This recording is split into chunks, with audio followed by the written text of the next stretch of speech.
I have 2 books at my bedside, Lieutenant. The Marine Corps Code of Conduct and the King James Bible. I hate snakes, Chuck! I hate them! And may the Christian Lord guide my hand against a Roman popery! And they may take our lives, but they'll never take our freedom! We're on a mission from God. Entitled, you want answers! I want the truth! You can't handle the truth! Maybe we should chug on over to Mamby-Pamby land where maybe we can find some self-confidence for you, you jackwagon! Coming to you live from his padded cell high atop Bethel Church, the most heralded, the most despised talk show in all of human history. This is the talk show Hell Hates. This is Pastor Mike Online. And here we are coming to you almost live from our top secret broadcasting bunker, Area 52A. This is Pastor Mike and I'm online, and I am not quite live today, working from home today, but good to be with you anyway. I want to bring up a subject I haven't talked about in a while. As you know, we started doing meetings at our church to help people with various addictions, whether that is an addiction to alcohol, addiction to any kind of drug. There are people who deal with porn addictions, just things like that. And there may be others. But we're here to help. Because in this world today, I'm telling you, in this world today, don't be surprised when you find out that somebody you know, somebody you might go to church with, somebody in your family is, the devil has latched onto them with an addiction. These are things that once somebody gets started in them, the nature of them is generally it grabs them very first time. I've never taken meth before, but I am told that it is so addictive. The first time, you're hooked. That's it. So needless to say, I just strongly, in as strong a way as I possibly can, would tell you, don't ever use methamphetamine. Ever. Cocaine, crack, and yes, I'm going to sort of devote a biggest part of this to marijuana. I have been, people have called me, people have written, people have told me things that people they know or they themselves are hooked on marijuana. Now, supposedly, and this is what the pro-marijuana people say, you can't get addicted to marijuana. Well, I talked to somebody who is. They called me crying,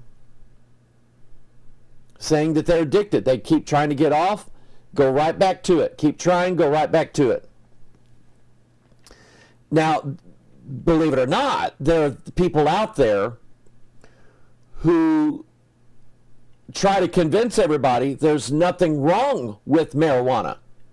Absolutely nothing. God put it on this earth, by the way. God made it. And so it's meant to be, and I used to work with a guy. His uncle was a pastor that I knew, and a godly pastor. And he supposedly was a Christian. So I talked to him on the job site one time. This is back when I was working in construction. And he was a constant marijuana smoker. And would get on to anybody on the job site. If they cursed, took the Lord's name in vain, he would kind of chew me out if I didn't witness to people there on the job site. And yet, if you brought up marijuana to him, he would just about hit you. That's how much he defended it. Now, as you know, several states have already, it started out with Oregon and Colorado, legalizing not just the medical use of marijuana, but the recreational use of marijuana, which basically opened up the floodgate. And we knew it would. Then states started legalizing the medical use of marijuana, and Missouri now is one of those states. And I didn't think that would happen. Illinois did it, and I'm going, that's Illinois. People in Chicago, but Missouri did. In fact, let me read to you an article about what I would call the marijuana lobby. Missouri officials on Friday revealed the long-anticipated list of businesses that would be allowed to sell medical marijuana starting later this year. One of those businesses is opening up in the small town that I live near. I don't live in town, but I live near one, Hillsboro, Missouri, which is the county seat. And the gas station Sweetie Pie and I go to every morning, we started seeing there was this kiosk there. It's like an iPad where you could type in all your information and basically fill out a thing right there at the gas station where you could start getting medical marijuana. You fill out the information, and I guess there's a fee that you've got to pay or whatever. And once you pay that, they just take your word for it that you need it, and all of a sudden you get it. Okay? It's that easy. We started seeing billboards. Advertising, go to this website, fill the information out, send us $100. There was somebody rented some space there on Main Street in Festus. And basically, if you stood there with $100 and you walked in and filled out a thing saying you needed medical marijuana, you got a card. So, I'm just going, why fill out the information? Why don't they just hand a card out to everybody who walks by with $100? So the dispensaries are opening up. One of them and we're seeing billboards now all around Jefferson County. I thought it was a church moving in. It was North Point or something like that. I thought it was one of the mega churches moving a campus into Jefferson County. Well, it kind of is. It's a marijuana dispensary. 66. That's an interesting number. 66 marijuana dispensaries were licensed in the St. Louis metro area, more than any metro region in the state. At least 40 dispensaries were licensed in the Kansas City area, according to state records. The list of winners was posted online Friday, capping a competition among hundreds of groups for 192 dispensary licenses statewide, 24 in each of the state's congressional districts, to sell marijuana legally to Missourians who have a valid, and that's a joke, a valid medical marijuana patient card. And again, valid means you paid $100 to some guy who authorized you to get a card. To sell marijuana legally to Missourians who have a valid medical marijuana patient card, sales aren't expected to begin for several months, but are predicted to top more than $100 million by 2025. Now remember, what our Bible says the root of all evil is. Okay? Of money. For the love of money is the root of all evil. Now, it's not all evil, and money itself is not evil, but the love of money is. So, why would somebody else care whether or not somebody else smoked marijuana? If they could make money off of it, then they'll do it. And that's what this is about. It's about taking something that was illegal and getting revenue out of it, both for the dispensaries and the state of Missouri, because they're going to tax the snot out of it, is what they're going to do. 14 dispensaries were licensed in the city of St. Louis. In St. Louis, St. Charles, and Jefferson counties, some municipalities saw one dispensary win a license, while a handful of others could see up to 3 dispensaries open. A few local streets will offer a cluster of shops. 2 dispensaries were licensed in the Delmar Loop. That's in St. Louis.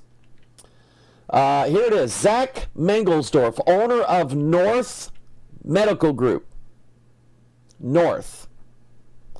Said his company received 2 dispensary licenses in Jefferson County, one for 929 Peachtree Plaza in Hillsborough, and the second for 1709 State Highway ZP. They want to make sure you know where these are. The company submitted 3 other dispensary applications, 3 cultivation applications, and 1 infused product manufacturing application. That means you don't have to smoke the stuff to get it. They put it in gummies, pills, whatever. The state rejected the company's cultivation and manufacturing applications earlier this month, and on Thursday rejected the company's other 3 dispensary applications, Mangeldorf said. We're just ecstatic to have something. I bet. Missouri received at least 1,163 dispensary applications, making it the most competitive field for licenses to enter the state's medical marijuana industry. There was something in here about the lobbyists. Businesses with apparent ties to retailers with operations in other states also won dispensary licenses in the St. Louis area. Holistic Missouri, LLC, Grassroots, OpCo, Grassroots, get it? But the lobbying effort to get these businesses approved, to get the law to be changed in the state of Missouri to allow medical marijuana to be dispensed, they're the ones who are responsible for getting the law changed. It's not about, we want this for our health. Wasn't about that at all. It's no different than any other pharmaceutical company. Are they in it to heal people? No. They're in it to treat symptoms of illnesses. And I want you to think about this. Now, again, I take certain pharmaceuticals. I'm not necessarily against the taking of medication if it's really needed.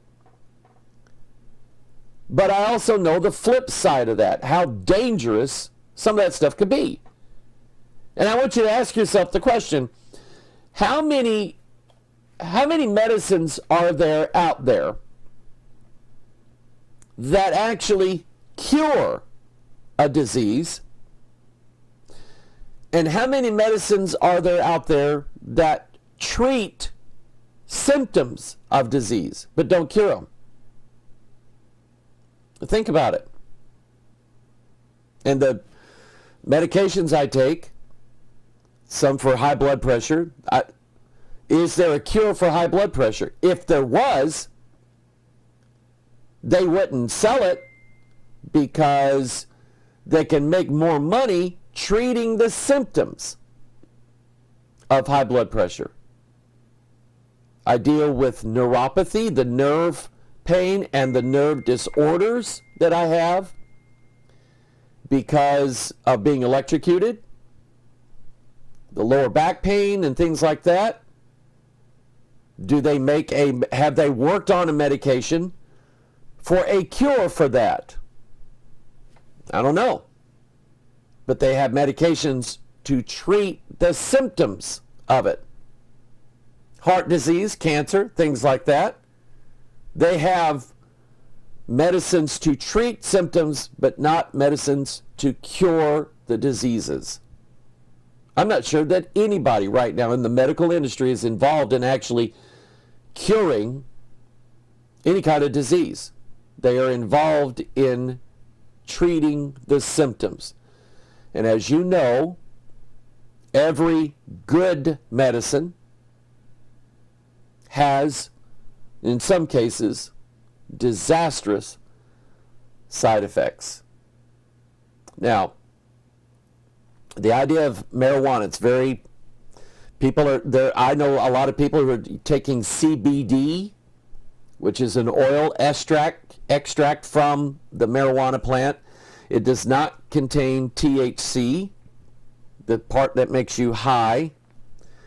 It does not contain that, and they take it for various things, some for physical maladies, some for emotional maladies, things like that. I get it. I've had it a time or two. I didn't really gain anything from it, but some people do.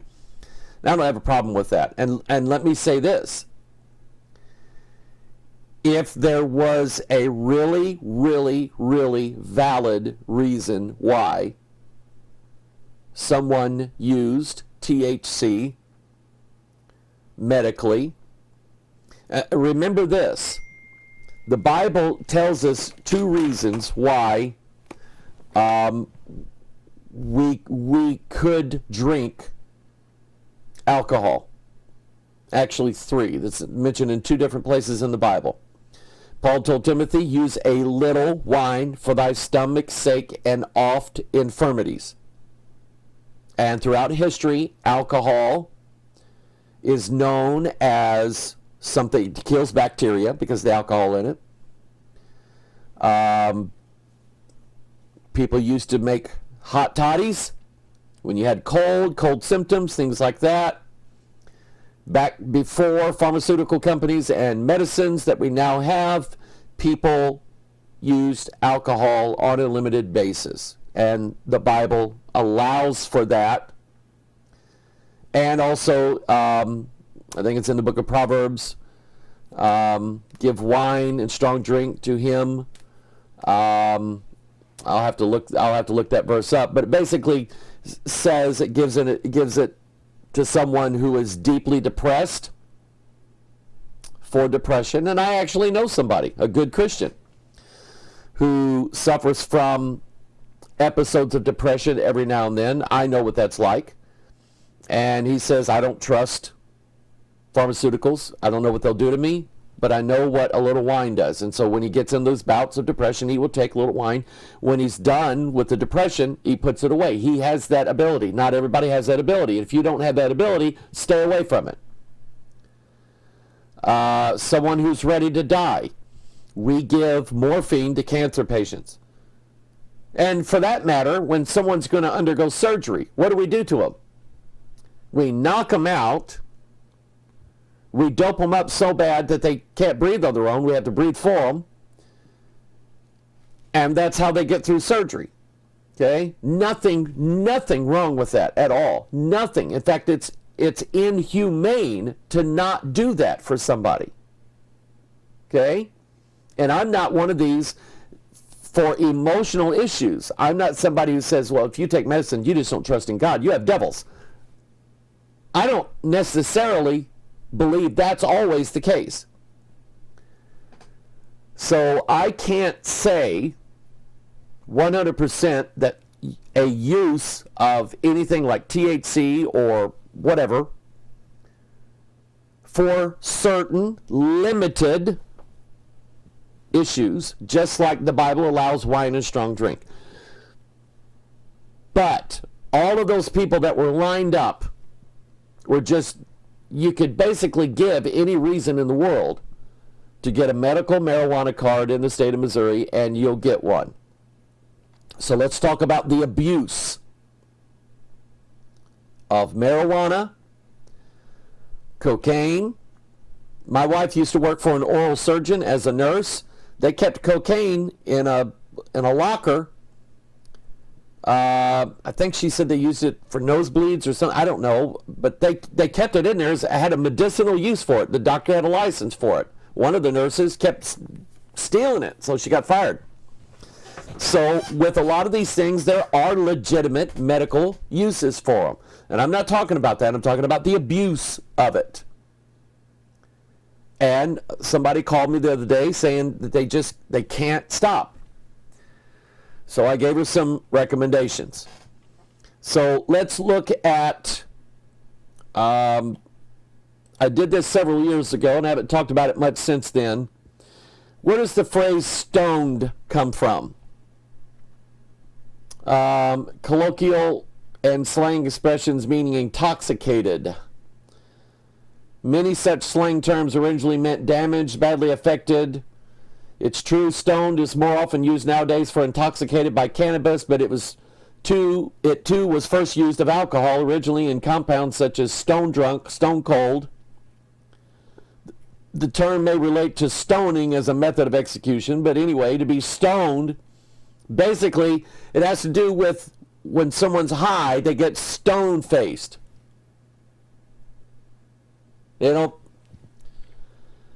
That's what the meaning of it is. Okay? That term came about back in the 50s. And yes, people were smoking marijuana all the way back then. My favorite gospel group, the Cathedrals, George Yantz was the bass singer. And he said he joined the Air Force as a paratrooper. And the guy he bunked next to got him introduced to marijuana. And he said, I'm smoking them left-handed Luckies, left-handed cigarettes all the way back 1951, 52. Then after that, he got into alcohol, and it just nearly destroyed his life, and he gave his life to the Lord. And God took it out. God took him out of that and took that out of him. And with many people, that's what it takes, is that God has to take that out of you. There was a movie, and they make fun of this movie now. It was called Reefer Madness. Way back, I'm going to say late 30s, early 40s. Women cry for it, men die for it. Reefer Madness. Drug crazed, abandoned, youthful marijuana victims. And it was basically a film to try to warn people not to smoke marijuana, about how it would just make you crazy. Now, it seems, well, I've seen the movie, and it seems like the things were exaggerated greatly. But I will say this, and I will not apologize for it. People who use marijuana on a regular basis, or above regular basis, it alters their thinking process. It alters their world view. It alters everything. How they see the world, how they view God and religion. It's almost like there now is a replacement for God in their life, and it's marijuana. And God said that thou shalt have no other gods before me. And I like the guy I used to work with. You could talk about anything in the world, any kind of sin in the world, and he would amen, amen, amen. But if you brought up marijuana, he would just about hit you. It would make him mad. I mean, he took a drywall hammer. He was a drywall hanger, and he put a drywall hammer up my face one time. Just mad as a skunk at me over that. Defending it. And I've known some people who said they were Christians, but because they favored that drug, marijuana, that became their God. It became their obsession. And yes, absolutely 100%, spirits are linked to this. You have Timothy Leary. Was he a CIA operative? Probably. Because, and I'll say this, the CIA, one of the biggest enemies to America right now, Central Intelligence Agency, and I think there's some good agents out there who are working abroad to make sure, I mean, it came about as a result of World War II. We need to know what the Germans and the Japanese were doing. It was a spy agency. I get it. But the CIA has funneled probably more drugs into this country than any one single other group or person. We have a huge drug problem in this country, and I think the CIA is partly to blame for that. So Leary was one of these guys. He's the guy that said, turn on, tune in, and drop out. And he espoused the use of LSD to further expand our consciousness. In other words, how we see the world, how we see the universe, how we see religion, how we see politics, how we see everything. And people, you can tell people who take drugs, mind-altering drugs on a regular basis, their worldview is greatly skewed and altered by that drug. It's like, and they pretend it's like this, like they have a consciousness that you just don't have. You're just not as smart and as enlightened as they are. Does LSD stand for League for Spiritual Discovery? Not quite.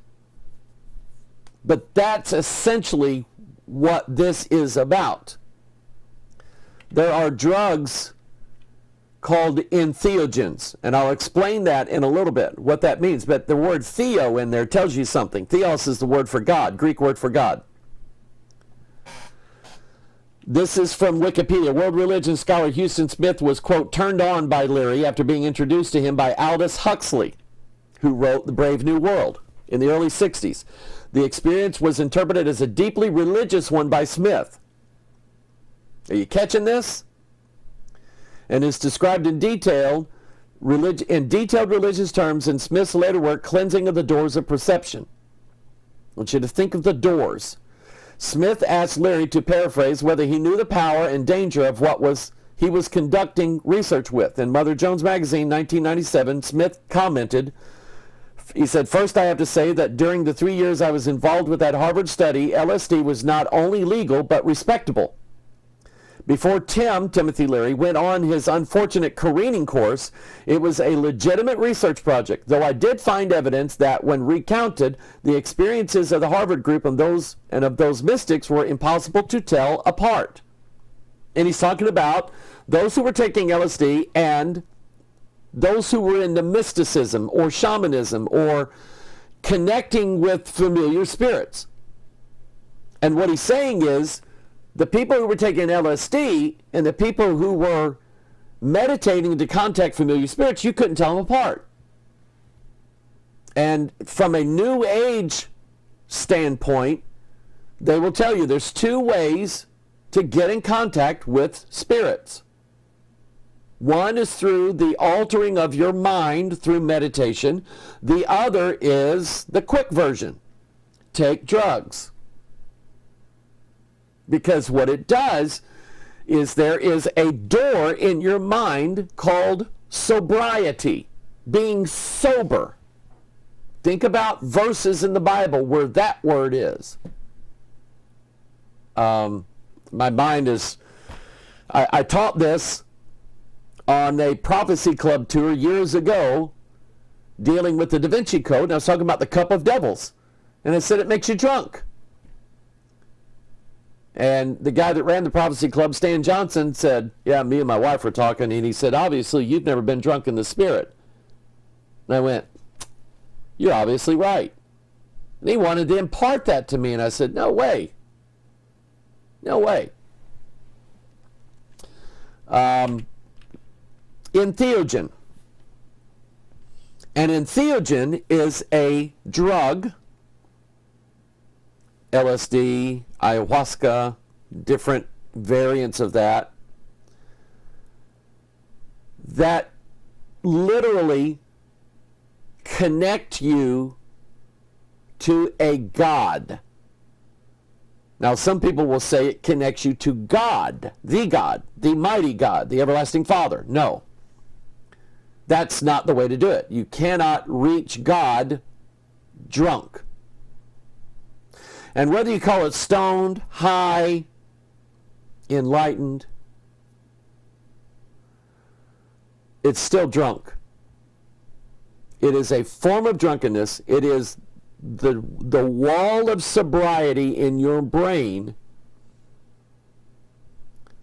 That door now is open. That wall, that gate has been open, and it's intended to keep things out of your mind that shouldn't be there. But once that door is opened and those things come in, they're hard to get out. So that's what an entheogen is. It's like I said, you can either meditate, you can spend hours and hours and hours learning to meditate properly, or you can shoot up, snort, smoke, whatever, and get in connection with them that way. Either way, it is the alteration of your thought processes. See this part of your brain right here, where your forehead is? Just think about a verse in the Bible that has a forehead in it. This part of your brain, the frontal lobe, it deals with the decisions you make about morality, right versus wrong. So a married guy goes into a bar, and there's women at a bar. He's married, not interested, and he knows it's wrong, so he's not looking for anything. The more he drinks, the alteration of his brain takes place, and now things that used to be right or wrong are now like switched, or maybe it won't be wrong, or it's wrong but I don't care if it's wrong. Mickey Gilley sang a song back years ago, "All the girls all get prettier at closing time." What does that mean? It means the drunker you get, the better looking the ugly women are in the bar. And it's a song about adultery is what it is. I still remember that this man, he was visiting St. Louis downtown, staying in a downtown hotel, got drunk in the hotel bar, out of his mind, went to his hotel room, and when he got in his bed, there was a teenage girl there. He got to the wrong room. Well, he raped that girl. Why? Alcohol. It alters your perception of what is right and what is wrong. And this is why people defend it so much. Because they have lost that perception of what is right versus what is wrong. Study wine and strong drink in the Bible. God told the priests, the Levites, do not drink wine or strong drink. Why? Because you're the one supposed to know the difference between clean and unclean, between holy and defiled, and the gifts and the sacrifices that come in the tabernacle. You're the one supposed to be able to tell the difference between what's spotted and what's unspotted, what's clean and unclean. And if you're drunk, you can't do it. Certain substances, such as peyote, made from, what is that, from cactuses? Ayahuasca, psilocybin mushrooms, mead, which is fermented honey.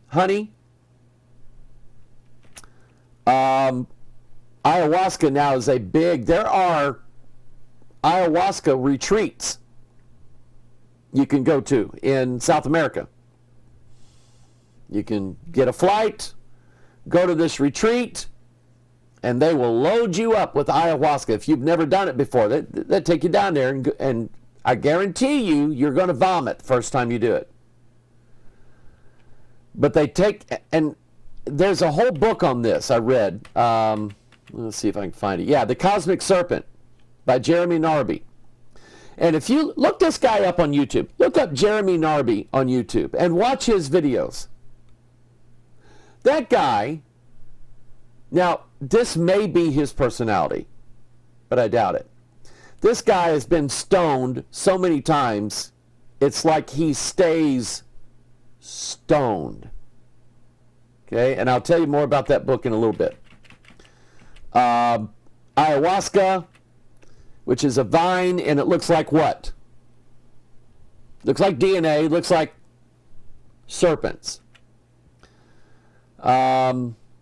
Mushrooms. Alice in Wonderland, right? What does Mario do? Eats mushrooms. What happens to him? It alters him, doesn't it? The peace pipe. There's a way, and Narby explains this in The Cosmic Serpent. You have the ayahuasqueros and I can't pronounce the word, but it's these witch doctors who take tobacco and boil it down into a liqueur. And once that's drank, the whole reason for Narby finding all this out was the medical industry will send people down to South America to find, there's millions of different plant species down there, and they're looking for new drugs that they can synthesize and market. Ibuprofen is one of them that came from the witch doctors or the shamans' knowledge of what would be a good way to, what does ibuprofen do? It's like a painkiller, anti-inflammatory. So they synthesized ibuprofen based upon things that they learned from these shamans down in South America. And what Narby did was, after talking to these people, he asked them, because if you just take ayahuasca, the plant, and consume it, the enzymes in your stomach destroy the entheogen properties in it. So he asked how they figured out. There's a way that they add something to it. I can't remember what it was, but they add something to it. And once it's boiled down into this little liqueur, then it prevents the stomach from destroying the intoxicating properties of it, and you have this altered experience. And he asked them, how'd you guys figure this out? They said, the plants told us. And he didn't understand that. So they give him the ayahuasca mix. He throws up violently. But all of a sudden now, they said he starts seeing that every plant in the forest, every tree, every bush, every vine, every blade of grass, had all these little serpents in them. They were spirits. And the spirits then would communicate to the witch doctors what combination of what worked the best. If they wanted to find out what would be a good medicine to treat pain, or to treat gout, or to treat blood pressure, or to treat this, or to treat that, then the ayahuasquero, the shaman, would drink the ayahuasca and talk to all these serpents that was in all these plants, and they would communicate to him what worked. So again, there's one way to talk to God, okay? It's called prayer. You talk to God. You just talk to him out loud. You can talk to him in your heart. And it's that simple. Don't let anybody remove you from the simplicity that is in Christ. And God has sort of renewed prayer in me, and I needed that. So I found myself praying more lately. And I'm telling you, God hears prayers. He hears them. Now, does he always just do exactly what I want every time I want it, when I want it? No. But I've learned to wait on God, and will always learn to wait on God. But it's that simple. But these spirits, these familiar spirits, you can either practice hours of meditation or take some of these drugs. And again, number one, you always, and if anybody says you can't get addicted to marijuana, they're lying. I talked to someone this week who can't stop, and they want to. Called me crying, begging me. So I told her some things that she should do to get the process started. I said, don't expect God to just take it instantly away from you. Maybe he will, maybe he won't. But if you ask, I promise you God will, in his time, he'll do it. He'll do it his way. That way it's permanent. So anyway, Norby writes in this book, he said, I often ask Carlos, which was his guide, to explain the origin of place names to me. He would invariably reply that nature itself had communicated them to the ayahuasqueros, tobaceros, in their hallucinations. That is how nature talks, because in nature there is God, and God talks to us in our visions. When an ayahuasquero drinks his plant brew, the spirits present themselves to him and explain everything. It's a way to hear from familiar spirits.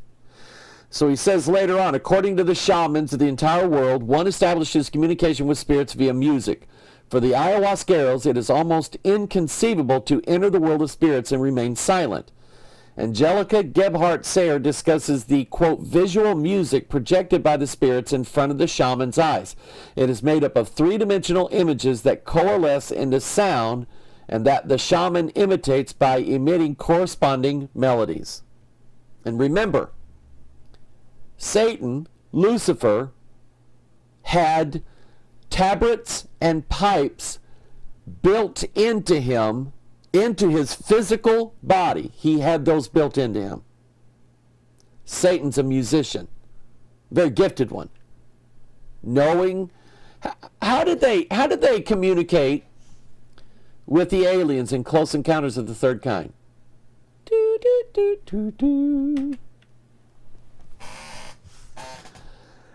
Do rock and roll singers take drugs? Do they write their music under the influence of drugs? Yes, and these same people influence children. Isn't that amazing? Like her. Ugh. You have to ask yourself, what happened to her? This Billy Ray Cyrus's daughter, Miley Cyrus. Now, Billy Ray ought to know that you can't raise a child in the music industry. But he did. He turned his daughter over to the wolves. And she went from this innocent young girl to the whore of Babylon. Okay? Remember that song, Lucy in the Sky with Diamonds? LSD. It's what it represents. This is Francis Crick. And he's the one that discovered what DNA looks like and how it's made and how it works. How did he get his ideas? Francis Crick, the Nobel Prize winning father of modern genetics, was under the influence of LSD when he first deduced the double helix structure of DNA nearly 50 years ago. The abrasive and unorthodox Crick and his brilliant American co-researcher James Watson famously celebrated their eureka moment in March 1953 by running with the now legendary Cavendish Laboratory in Cambridge to the nearby Eagle Pub, where they announced over pints of bitter that they had discovered the secret of life. Crick, who died 10 days ago, later told a fellow scientist that he often used small doses of LSD to boost his powers of thought. He said it opened the doors of his mind to him to visualize what DNA looked like. He couldn't see it. The door was shut. So he took LSD to open that door. That's what Narby described. Said the ayahuasca opens a door and you can see things that you never saw before. Gives you a clear view, a clairvoyance is the word for it. It gives you the ability to think, see, hear things you would never see, think, or hear, or experience. And Crick got the idea from Aldous Huxley, who writes this book, The Doors of Perception. Huxley basically said, and he was a huge proponent of people taking LSD. If we're going to expand as a species, if we're going to evolve as a species, there are things that we must know. We must expand our thinking. We must alter our consciousness. Stephen Greer says the same thing, that the only way that mankind will ever get in full contact with the aliens, the extraterrestrials, is that his consciousness must be altered, must be changed, must be heightened. We must have a new way of thinking, a new knowing. Think of it like the day you got saved. It changed your world. I mean, it did. The Holy Spirit literally altered the way you saw everything. Now flip that upside down and turn it around. That's what drugs do, or being in contact with familiar spirits through meditation. It literally alters your view of everything. So, the doors of perception. Crick was influenced by Aldous Huxley, who experimented with mescaline and wrote of his experiences in The Doors of Perception. By the way, not only did Huxley experiment with mescaline, he experimented with adrenochrome. He theorized that and some of you know what that is. He theorized that the human brain has doors built in it that keep a person from perceiving realities around him or from experiencing religious ecstasies. Drugs such as mescaline, cannabis, LSD would open those doors. It was Huxley's book that was the inspiration for Jim Morrison, The Doors. That's why he named the group The Doors, after Huxley. Now the doors are open. And this guy, yeah. The celebration of the lizard. Because almost every time the ayahuasqueros or the tobacceros or whoever, they take these drugs, they see snakes, dinosaurs, lizards. Puff the magic dragon. You know, Puff. Right? You didn't know that, did you? Puff the Magic Dragon is about marijuana. Little Jackie Paper. Love that dragon puff. Okay? But anytime they do it, they see serpents, dragons, snakes, dinosaurs, reptiles, all kinds of things. Here's a book called The Benefits of Marijuana, Physical, Psychological, and Spiritual. And you have to ask yourself the question, why such a push? Why such a strong push to legalize marijuana?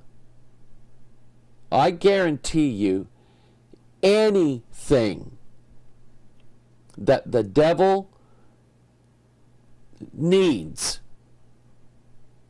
to rule over mankind, he pushes until it's done.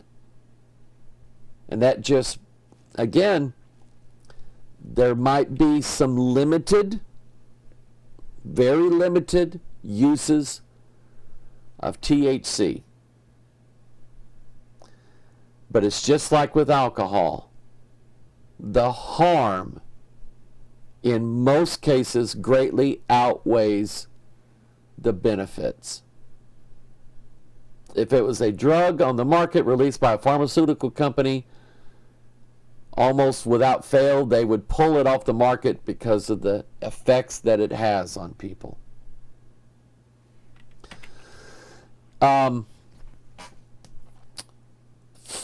That's from this book.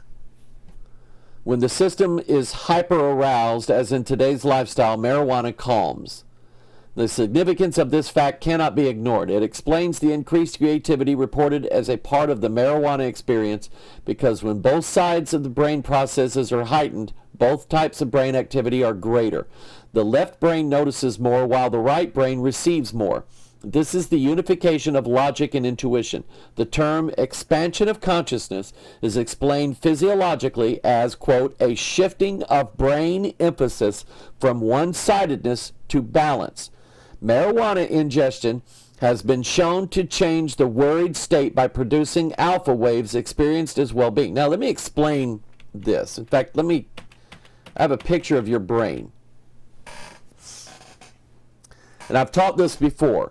Left side of your brain controls right side of your body. Right side of your brain controls the left side of your body.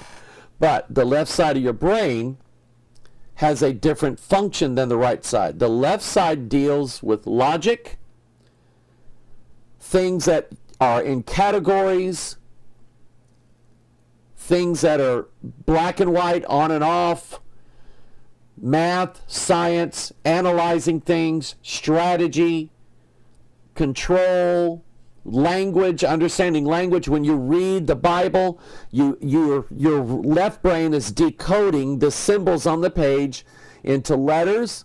Then your brain is taking the letters, putting them together to make words. Then your left brain understands the sentence and understands the process. That's what your left brain does. And it's always dominant. Always.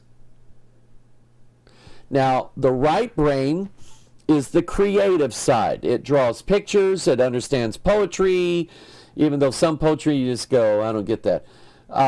It's music, it's creative, it's emotional, it's intuitive, okay? Think of the left brain as masculine, the right brain as feminine. And they are married together, and they're both necessary. When you read your Bible, the left brain is decoding the symbols and understanding the language, but your right brain is drawing a picture of what you're reading in the Bible. And everybody's got a different picture of who Goliath looks like, how, who David is, what Jesus may have looked like, the ark, things like that. But that's our right brain. It draws these pictures for us. And both of them are necessary. So think about God saying about Adam, it is not good that the man should be alone. I will make an help meet for him. Okay? So here comes Eve. My wife helps me think things through. I've learned over the years, let me ask my wife. Let me talk to my wife. Why? Is she the boss? No. But she helps me see things that I don't see. She tells me sometimes about people. Watch out for that guy. Watch out for that person. Better stay away from them. Or just kind of keep your eye on them. And I used to go, would you stop that? You have no basis for that whatsoever. And at that point, yes, it's true. But she is intuitive. She gets things that I may not get. Okay? This is why women make better decorators than men. They can visualize things, they can feel things, they can get a sense of colors and so on. Me, all walls should be white. That's how I see the world. Okay? But one of them has to be dominant. One of them. When the right brain becomes dominant, then we start throwing rules out the door. So this is why for years, back in the 60s, 70s, and people were taking LSD, they would be jumping off buildings because they thought they could fly. They shut the left brain down, the right brain took over. It perceived that it could fly, but it forgot about the rules of gravity, the law of gravity. That's my point in this. Let me go back to this, what he said here. This is the unification of logic and intuition. It is making the woman equal to the man. But she's not. Paul referred to the woman as the weaker vessel. Who was deceived? Adam or Eve? Why? Adam knew the logic of what God was saying. Eve, and you notice that she's the one that altered what God said. You shall not eat of it, neither shall ye touch it. God never said that. She added that. She thought that. She created that. Lies come from the right side of your brain. Facts come from the left side of your brain. When you tell a lie, you have to draw a picture of it first. If you're going to tell the truth, generally you're like reading index cards. Okay, here's the file I was looking for. Let me tell you the truth. That's how it works. And so what they're talking about here is that marijuana causes the right brain to either be equal or in some cases dominant.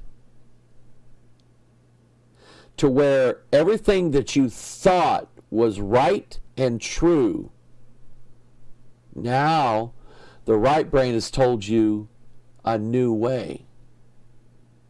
Again, who did the devil go to? The male or the female? Who did he deceive? The female. When you commit adultery in your heart,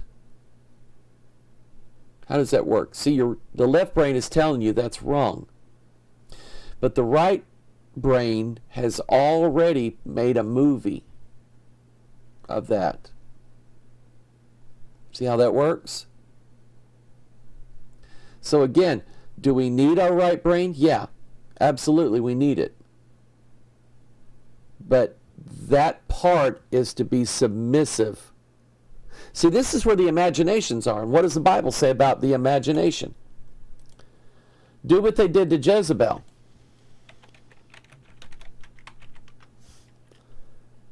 Casting down imaginations and every high thing that exalteth itself against the knowledge of God, and bringing into captivity every thought to the obedience of Christ. So marijuana use gives the right brain control where it should not have control. God said, cast that imagination down. Just like they threw Jezebel down. Okay? Your brain can operate in 4 different states: beta, alpha, theta, delta. Beta is awake, normal, alert, conscious. Alpha is you're relaxed, you're calm, you're just kind of deep relaxation. And meditation is the theta. Delta is the deep, dreamless sleep. Okay? So an alpha state or a theta state is where you can get in contact with familiar spirits. The dulling and suppression of your consciousness is how that works. The alpha state, why it is essential to psychic development. There are 4 types of brain wave that can occur while you're thinking, sleeping, dreaming, concentrating, so on and so on. So it says here that in the alpha state, that's where you can have dreams, meditation, daydreams, creative visualization, connection to the subconscious. It says beta is the brain wave that presents for your normal waking state and all the busyness that happens during this state. Most of us are in a beta state throughout the day. But note that you cannot usually receive psychic insights or intuitive guidance in a beta state. Why? Because he's in charge. That's the state where your conscious mind is fully engaged and operative and everything is busy, busy, busy. And even Greer tells you that Greer meditates and gets in contact with aliens. What does that tell you? You need to be in an alpha state to receive psychic information.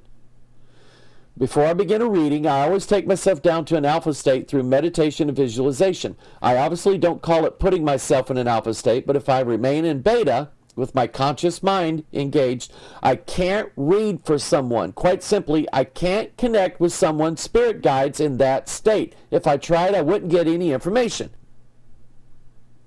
Spirit guides are familiar spirits. They're devils. So here's a psychic expert telling you that when your conscious mind is awake and alert and sober, they can influence you. But you start dumbing down that mind. And here they come.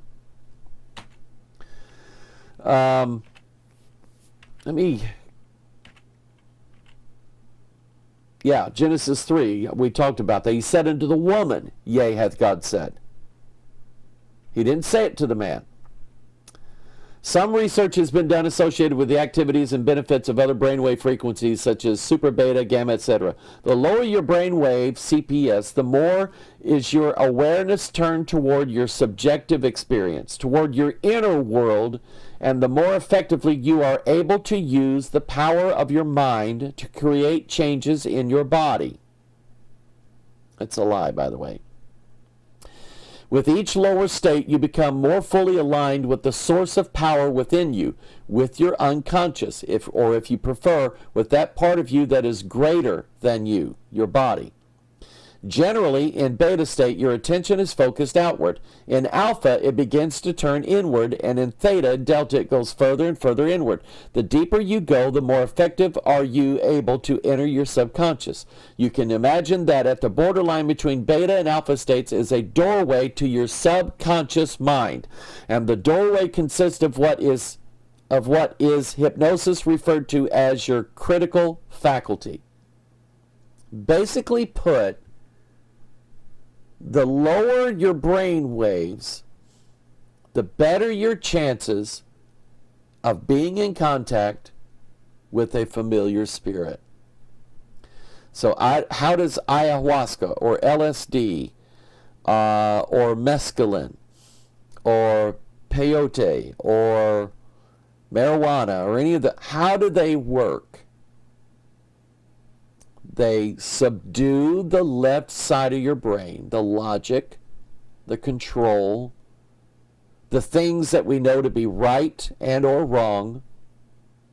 Subdue that while enhancing the right side of your brain, which is where you will have visions, you'll have dreams, you'll have hallucinations, you'll see things. You ever listen to the lyrics of some rock songs? It's like they make absolutely no sense, right? Unless you're high. Then when you're high, it makes perfect sense as long as you're high. And then when you're not high anymore, you're just going, yeah, I caught that, but I don't know what it is. Now, there's a picture in the Bible of everything. And I want you to look at this picture here. Samson. What is Samson? He is a strong man. Where does his strength come from? The 7 locks, which are the 7 horns that we see on the lamb in Revelation 5, the 7 eyes, which are the 7 spirits of God. All right? That's where his strength is. But the Philistines don't want Samson strong. They want him weak. They want him dead, and they can't kill him. Samson's got one weakness. He loves women. He can't keep his hands off of them. So who did the Philistines get? Since the Philistines couldn't beat him, who did they hire? A whore, a harlot. She was paid well for this. And what did she do? When Delilah saw that he had told her all his heart, she sent and called for the lords of the Philistines, saying, "Come up this once, for he has showed me all his heart." Then the lords of the Philistines came up unto her and brought money in their hand, and she made him sleep upon her knees. Think about it. She put him to sleep. While I'm thinking of it, let me pull this verse in. The times and seasons, brethren, ye have no need that I write unto you, for yourselves know perfectly that the day of the Lord so cometh as a thief in the night. For when they shall say peace and safety, then sudden destruction cometh upon them as travail upon a woman with child, and they shall not escape. But ye, brethren, are not in darkness, that that day should overtake you as a thief. Ye are all children of light, and the children of the day. We are not of the night nor of darkness. Therefore let us not sleep as do others, but let us watch and be what? Sober. For they that sleep in the night, sleep in the night. They that be drunken are drunken in the night. But let us who are of the day be sober, putting on the breastplate of faith and love, and for an helmet the hope of salvation. And I've even had some people tell me that the best way to reach God is to get high.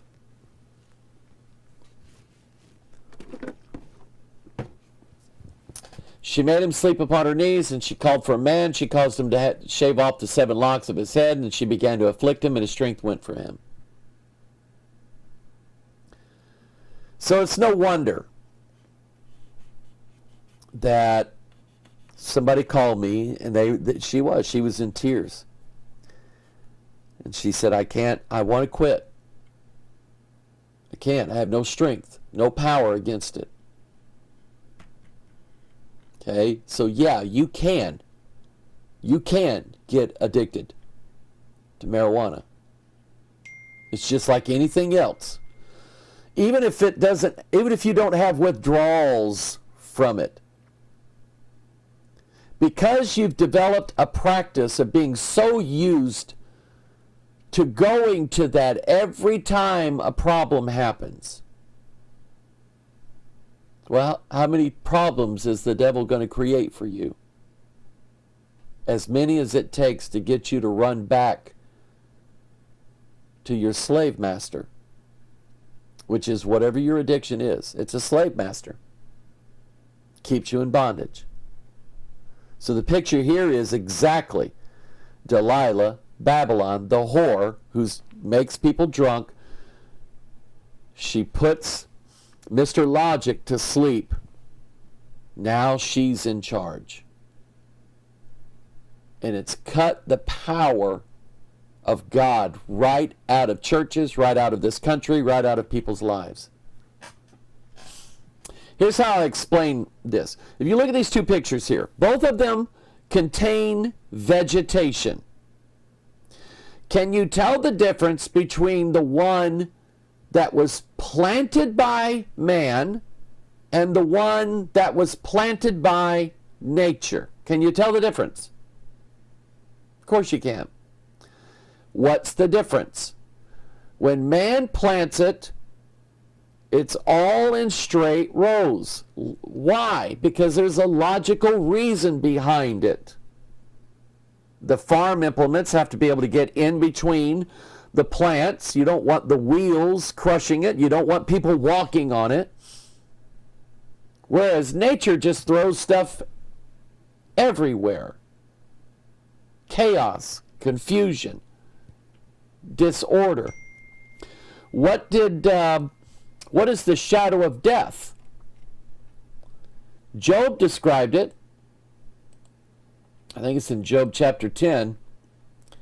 Before I go whence I shall not return, even to the land of darkness, the shadow of death, a land of darkness as darkness itself, and the shadow of death without any order, and where the light is as darkness. A place without any order. So now we have churches called Imagine Church or Imagination Fellowship. The initials are IF, if. And that's a question. What if? And they tell you things about, let's imagine God. Let's imagine God this way. Let's imagine God this. Let's close our eyes. Let's close our Bibles. And let's get a greater understanding of God by using our intuitiveness. Let's feel God. Let's experience God, not just know God. Let's intuit Him. And they're now telling people that the imagination of God is greater than the knowledge of God. Remember now, left and right brain, male and female, sober versus drunk. Look at these two paintings. Don't ever ask me if I want to go to a modern art exposition. On the one side, you have a very clear painting of buildings, trees, ships, the sea, the sun, clouds, people. It's not difficult to see what this painting is about. Look at the one on the right. What is that? And 100 people could look at this and call it 100 different things. They'd all be right, I guess. The picture on the left was drawn using the left brain to make things look as real as possible. The thing on the right, I think a monkey did at a zoo or something. I don't know. But you don't know what it is. Let me give you another illustration. On the left, amazing grace, how sweet the sound that saved a wretch like me. I once was lost, but now am found, was blind, but now I see. So that's music and poetry.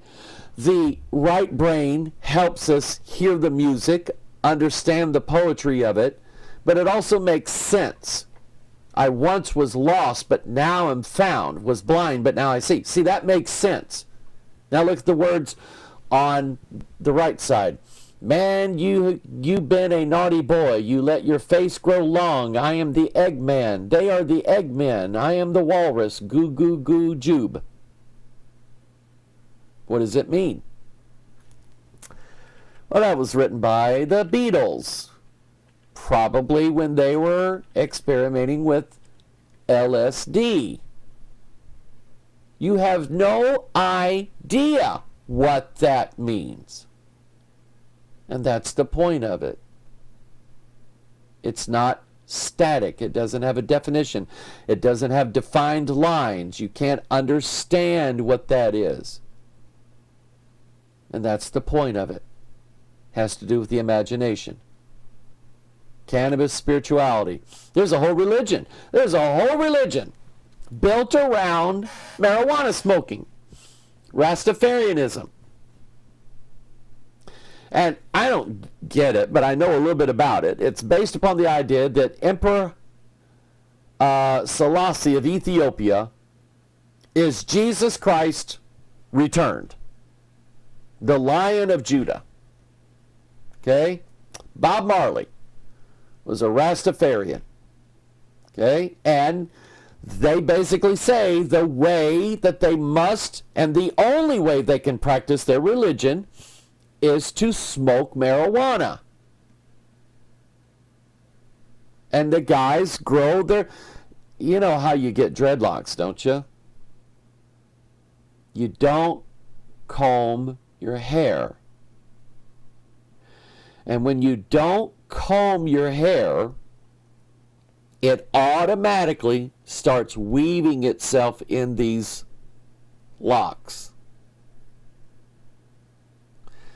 Now look at this picture and read that verse. The shapes of the locusts were like unto horses prepared unto battle, and on their heads were as it were crowns like gold, and their faces were as the faces of men, and they had the hair as the hair of women, and their teeth were as the teeth of lions.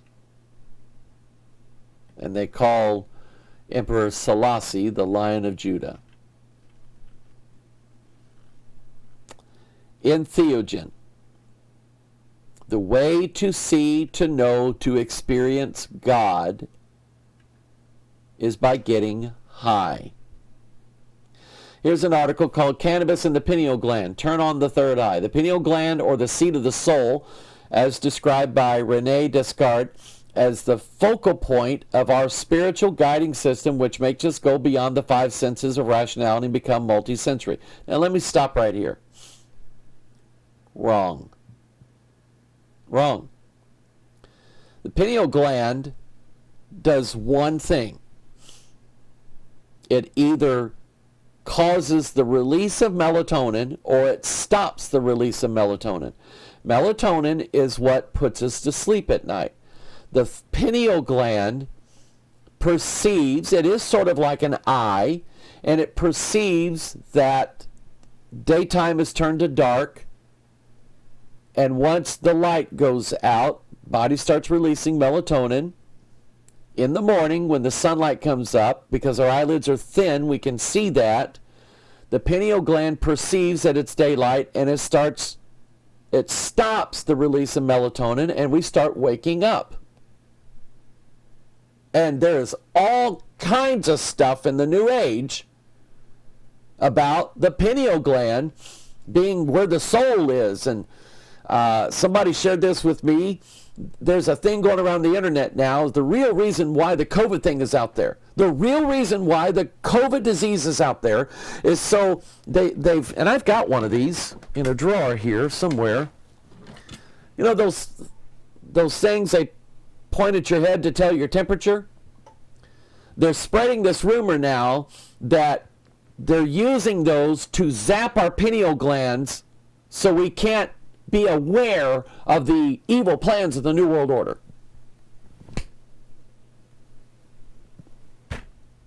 And that's based on a New Age idea that the pineal gland is where our soul is. No, your heart is where your soul is. Okay?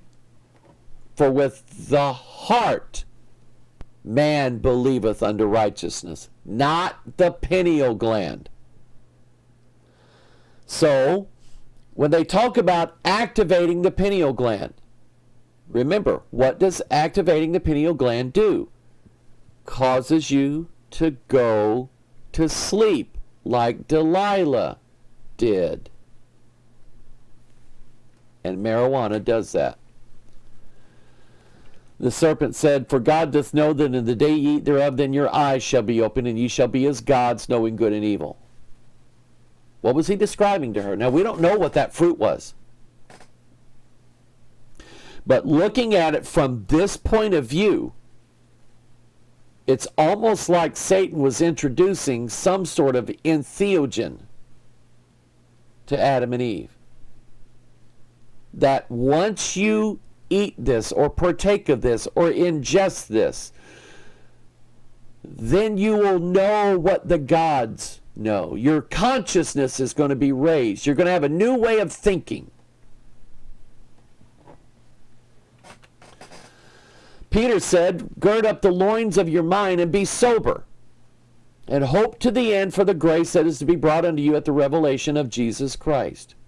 Gird up the loins of your mind. Don't let your mind be loose to believe whatever everybody else believes.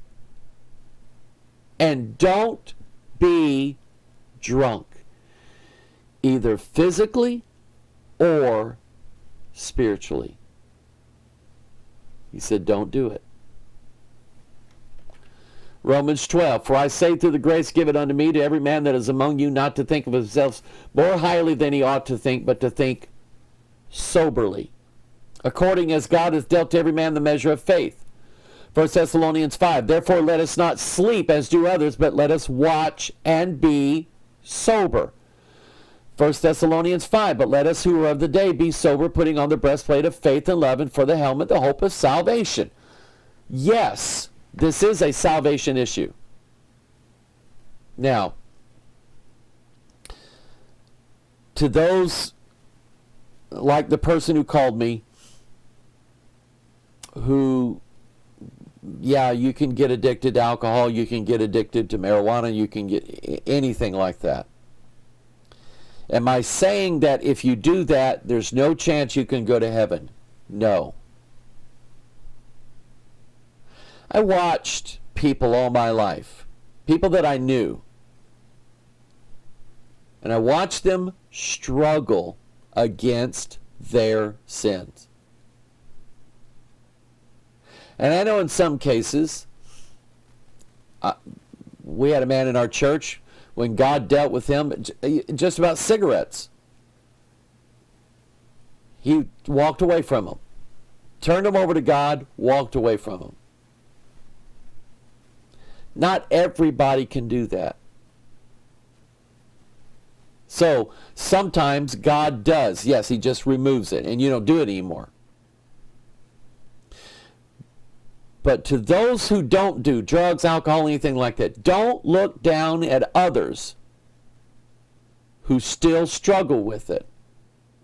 Because they might look down at you for what you still struggle with. Because I guarantee you, just because when you got saved you didn't drink no more, doesn't mean you didn't do other things anymore.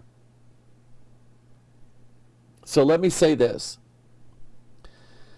To those of you who are struggling with this issue, and it is an increasing problem. I mean, because it's becoming more and more legalized. And I expect that if the liberals get control of this country, they will literally legalize cocaine, marijuana, LSD, heroin, meth. Then they'll say, see, there's no more drug problem. Because most people go to jail for what? Drugs. Drugs literally is just, drugs and alcohol are literally destroying the moral fabric of this country. And for those of you who want help, God will give it. And here's what I'll say to you. What God doesn't deliver you from instantly,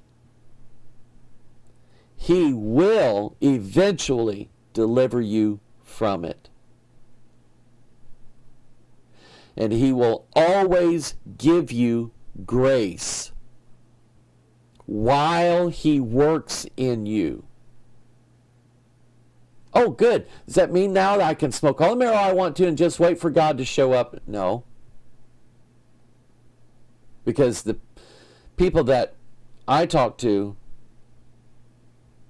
say that God beats them every time they do it.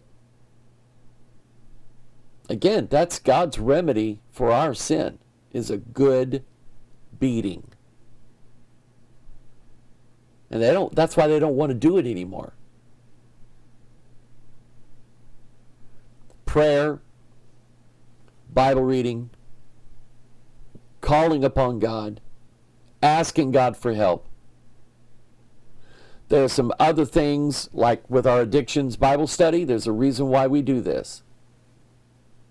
It's a way for people to come together, to be honest with what they deal with and the struggles that they have, and how maybe they got through this struggle without turning back to the drugs or the alcohol or whatever it is. And that helps others. And I would suggest some kind of group therapy. I can't tell you what's the best. I can't tell you what's the worst. But even lost people get help in groups. Even lost people do. The grace of God that bringeth salvation hath appeared to all men, teaching us that denying ungodliness and worldly lust, we should live soberly, righteously, and godly in this present world, looking for that blessed hope and the glorious appearing of the great God and our Savior, Jesus Christ. So, God does want us living sober. I have no doubt of that. And God is always a delivering God. That, I promise you, I know. He's delivered me. He's delivered lots of people. But I also know that God does things in His time. If you have the will, God will give you the way. Remember what He said about temptation, is that God will always provide a way of escape. And it may take a process of God showing you how that plan of escape works, so that you can get victory over it once. Then you can get victory over it again. And then you can get victory over it again. And yeah, you may stumble every now and then, but you get back up and God shows you the way of escape again. People are sinners. People make mistakes. Human beings make mistakes. And people get addicted to things. And I just want you to know, as a pastor, I'm on your side. Because I've been there. And I know what it's like. I know how hard it is. Okay? But God has helped me. And I promise you, God will help you. And it's worth it. To be clean, to be sober, to have your mind restored. And we used to have a phrase for the kids in high school that we knew did drugs. We called them burnout. Burnouts. Yeah, there was either the jocks, the nerds, or the burnouts. And the burnouts were the kids that did drugs. And why do we call them that? Because their mind, by the time they got to 12th grade, if they made it that far, their mind was already so burnt by the drugs they did, including marijuana. There just wasn't much left. So I hope you find the help that you need. And I do believe God will give you the grace both to forgive and to show you His way of escape. Okay? But I recommend locally finding some help with some people. All right? All right. God bless you. I love you. You're the reason why we do what we do. I've got some other things I want to show you. I'll do that for you on Thursday. May the Lord bless you. We'll see you.